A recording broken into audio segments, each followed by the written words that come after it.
Dami ah. Naipon na message ah. Hindi lang nagkasignal. Oo. Hindi na signal na. Malakas dito yung data. Ha? Oo, kahit pre-data ka lang, malakas. Dito sa itaas. Mm. Sa baba may na. Doon sa labas na ano. Mm. Yan na rin siya. Ano mo?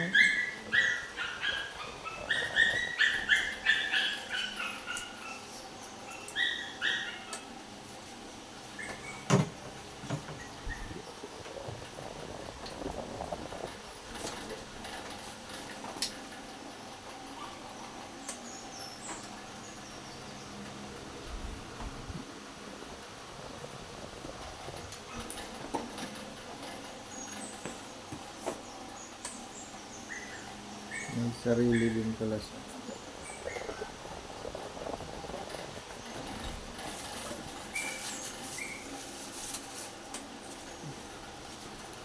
Ayan pala siya. Kaya, hindi mo parang gamit ang box mo. Pipili ka na ang source mo. Pag gumana yung itang TV, ano rin yun, support lang sa direct dyan. Dito ka na maglilipan. Baka dalawa silang mag-open, hindi? Ay, ito mo. Oo, kasi may Kasi controller pipili ka ng naman source yun mo. eh. Oo. Okay pa sila. Parang source of income ko yan. May mababa, may malaki.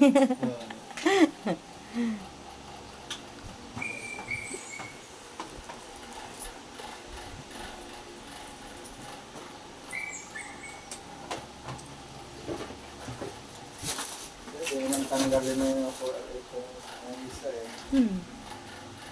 Para hindi na ano. Ayan, makapanood ka na ng ano mo, WWE tapos UFC. One champion. Si one champion.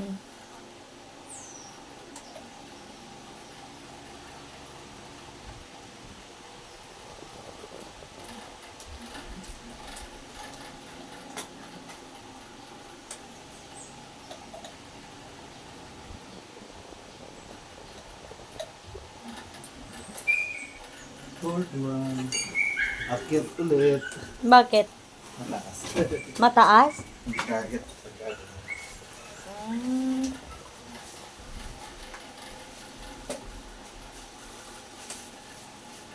Ano yun? Ina-adjust na doon. Pag ganyan pala, mataas yung voltahe. Kailangan, anong minimum? Ano yan? May ano lang yan. So, kailangan bababa siya ng 30, mga ganun, kuya? 20, 20. 20 plus. Oo nga, 40 siya no? Kailangan yun.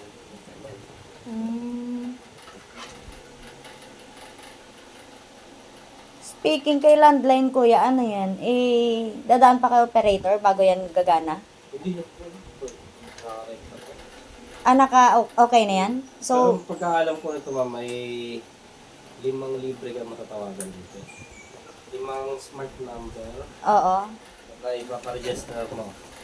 Pero si landline, okay yan, walang problema. Pag Landline to landline. landline to landline, dito lang na area sa Oo. Cavite. Oo. Okay. Pero pagka outside dito dito, pagkaalam ko may charge. Okay.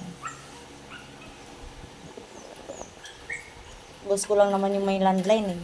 Pwede mo yung ano yun. Siya na lang kontakin ko, boss, may deliver na. Wala na sigurong bayad yun. Pagka walang kaya. Dito lang sa Marians. Pag malayo kasi, may bayad. Yun yung problema. Sipon, dyan na lang siguro yan sa taas, kuya. Dito. Dito. Oo. Dito na lang siya na side kasi maloob naman. Wait, tanggalin ko to. Tanggalin ko mga bubot ko muna. Mamaya na lang yan ayusin.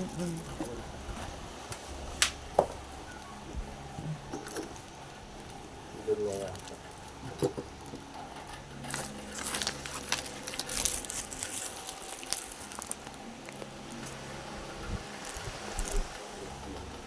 Mm.